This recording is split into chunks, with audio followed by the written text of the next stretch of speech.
আসসালামু আলাইকুম। বিডিসি নিউজে আপনাদেরকে স্বাগত জানাচ্ছি। আমি তমা চৌধুরী। গণতান্ত্রিক যাত্রা ব্যাহতের চেষ্টায় কেউ কেউ জনগণের কথা না শুনলে অরাজক পরিস্থিতি তৈরির শঙ্কা তারেক রহমানের। জীবন বাজি রেখে দেশবিরোধী ষড়যন্ত্র রুখে দেওয়ার আহ্বান।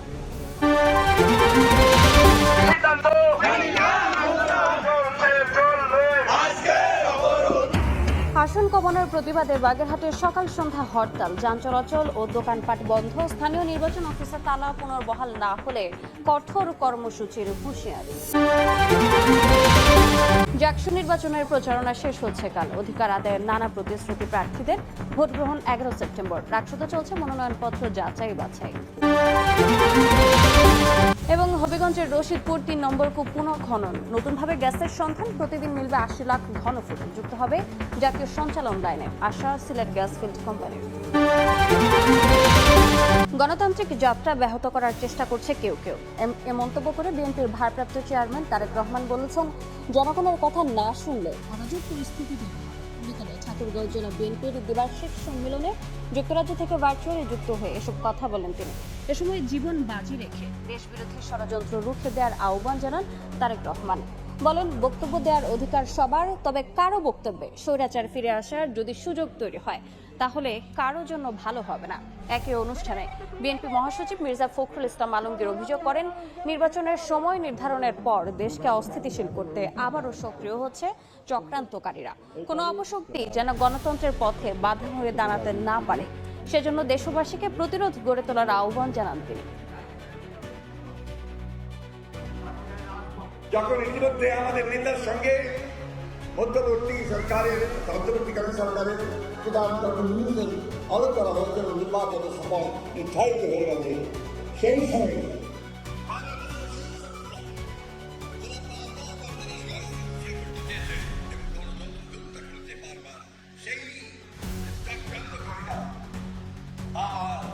বাংলাদেশের গণতন্ত্রকে হত্যা করার ষড়যন্ত্র করছে। জনগণের কাছে যাওয়ার পরিবর্তে যদি শুধু নিজেরাই আমরা কথা বলতে থাকি, তাহলে ওই যে একটু আগে বললাম, এটি অরাজক পরিস্থিতিটা তৈরি হবে। যেই পরিস্থিতি কাঙ্ক্ষিত নয় দেশের জন্য, কাঙ্ক্ষিত নয় জনগণের কাছে। যে পরিস্থিতি পলাতক স্বৈরাচারকে আবার ফিরে আসার পরিস্থিতি হয়তো তৈরি করতে পারে। যে কোনো মূল্যে যতক্ষণ পর্যন্ত আমাদের প্রিয় মাতৃভূমি বাংলাদেশ গণতন্ত্রের যাত্রায় ফিরে না আসবে, গণতন্ত্রের রেল লাইনে চলা শুরু না করবে, ততক্ষণ পর্যন্ত বিএনপি, শহীদ জিয়া, খালেদা জিয়ার প্রত্যেকটি নেতা কর্মী অতন্দ্র প্রহরীর মতন জেগে থাকবে এবং গণতন্ত্র পুনরুদ্ধারে কাজ করবে। 5 আগস্টের পর 1 বছরে আর কেউ গুমের শিকার হয়নি। পুলিশ একটা মিথ্যা মামলাও দায়ের করেনি বলে জানিয়েছেন অ্যাটর্নি জেনারেল আসাদুজ্জামান। দুপুরে রাজশাহী বিশ্ববিদ্যালয়ের সিনেট ভবনে জাতীয় নীতি প্রতিযোগিতা 2025-এর রাজশাহী পর্বের চূড়ান্ত রাউন্ডে প্রধান অতিথির বক্তব্যে কথা বলেন তিনি। গুমখুনের মতো গুরুতর অপরাধের ক্ষেত্রে ব্যক্তির পরিচয় নয়, অপরাধকেই সর্বাধিক গুরুত্ব দেওয়া হবে বলেও জানান তিনি। গত 1 বছর সময়ের মধ্যে বাংলাদেশের মাটিতে পুলিশ একটিও মিথ্যা দায়ের মামলা দায়ের করেনি প্রতিপক্ষকে ঘায়েল করার জন্য। ইতিমধ্যে আমরা ফৌজদারি কার্যবিধির 173 ধারা সংশোধন করেছি। পুলিশ কমিশনার বা এসপির কাছে দরখাস্ত দিয়ে বলে, আমাকে এই মামলায় সম্পূর্ণ মিথ্যা এবং গায়েবীভাবে করা হয়েছে, তাহলে পুলিশ কমিশনার এবং এসপি নিজস্ব তদন্ত সিস্টেমের মধ্য দিয়ে ইন্টারিম ফাইনাল রিপোর্ট দিতে পারবেন। বাগেরহাটের একটি সংসদীয় আসন কমানোর প্রতিবাদে চলছে সকাল সন্ধ্যা হরতাল।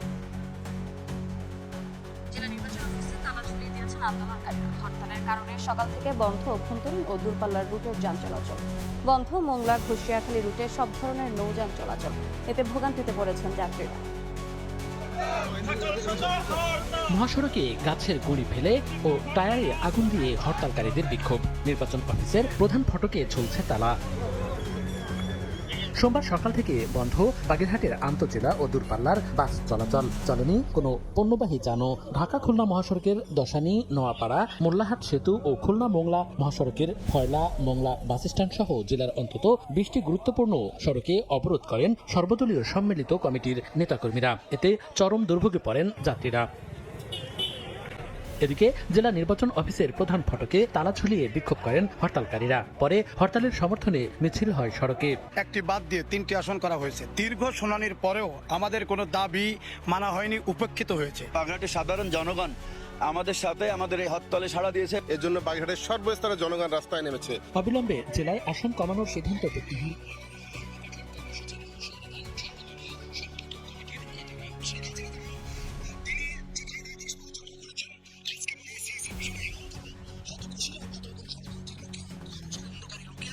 যার কারণে তিনি এই স্পর্ধা তিনি দেখিয়েছেন।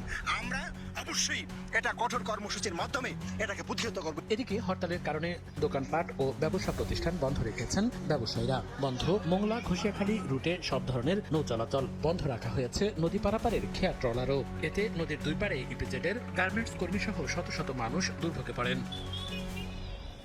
30 জুলাই ত্রয়োদশ সংসদ নির্বাচন সামনে রেখে বাগেরহাটের 4টি আসনের মধ্যে একটি কমিয়ে জেলায় 3টি আসনের প্রারম্ভিক প্রস্তাব দেয় নির্বাচন কমিশন। পরে শুনানি শেষে 4 সেপ্টেম্বর শুধু সীমানা পরিবর্তন করে 3টি আসন জারি রেখে চূড়ান্ত গেজেট প্রকাশ করে ইসি।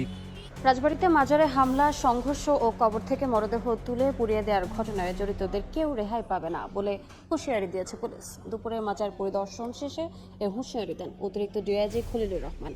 বলেন, এই ঘটনায় গণগ্রেফতার করা হবে না, কেবল জড়িতদেরই আইনের আওতায় আনা হবে। এদিকে মাজার থেকে আলামত সংগ্রহ করেছে সিআইডি ক্রাইম সিন ইউনিট। এর আগে পুলিশের উপর হামলা ও গাড়ি ভাঙচুরের মামলায় রোববার রাতে আরও 4 জনকে গ্রেফতার করা হয়। এ নিয়ে গ্রেফতারের সংখ্যা 11। শুক্রবার জুমার নামাজের পর ইমান ও আকিদা রক্ষা কমিটির ব্যানারে নুরাল পাগলার মাজারে হামলা করা হয়।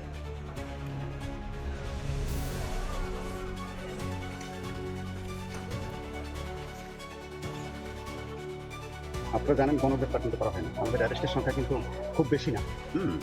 এ ধরনের ঘটনায় জনগণ প্রত্যাশা করতে পারে শত শতকে অ্যারেস্ট করা হবে, হাজার হাজার লোকজন অ্যারেস্ট হবে, ব্যাপারটা কিন্তু সেটা না। রশিদপুর 3 নম্বর কূপ পুনঃখননের পর নতুনভাবে গ্যাসের সন্ধান পাওয়া গেছে। এখান থেকে শিগগিরই জাতীয় সঞ্চালন লাইনে দৈনিক 80 লাখ ঘনফুট গ্যাস যোগ হবে বলে জানিয়েছে Sylhet gas field company. Ikramul কবিরের প্রতিবেদনে বিস্তারিত, চোখ বুলেছেন দেখেন। সিলেট গ্যাস ফিল্ড কোম্পানির প্রায় বন্ধ হয়ে যাওয়া রশিদপুর 3 নম্বর কূপ পুনঃখননের কাজ শুরু হয় চলতি বছরের 12 জুলাই। কাজ শেষে গত শুক্রবার কূপটিতে প্রাকৃতিক গ্যাসের প্রবাহ ধরা পড়ে। এখন চলছে জাতীয় সঞ্চালন লাইনে সরবরাহের কার্যক্রম। প্রোডাকশন টেস্টের পরে আমরা আশা করছি যে 8 মিলিয়ন ঘরে গ্যাস আমরা জাতীয় গ্রিডে সরবরাহ করতে পারবো। এতে আমাদের 7 থেকে 10 দিন সময় লাগতে পারে। বর্তমানে জাতীয় সঞ্চালন লাইনে প্রতিদিন 13 কোটি 70 লাখ ঘনফুট গ্যাস সরবরাহ করছে সিলেট গ্যাস ফিল্ড কোম্পানি। 2026 সালের মধ্যে সরবরাহ 16 কোটি 40 লাখ ঘনফুটে উন্নীত করার লক্ষ্যে কাজ চলছে।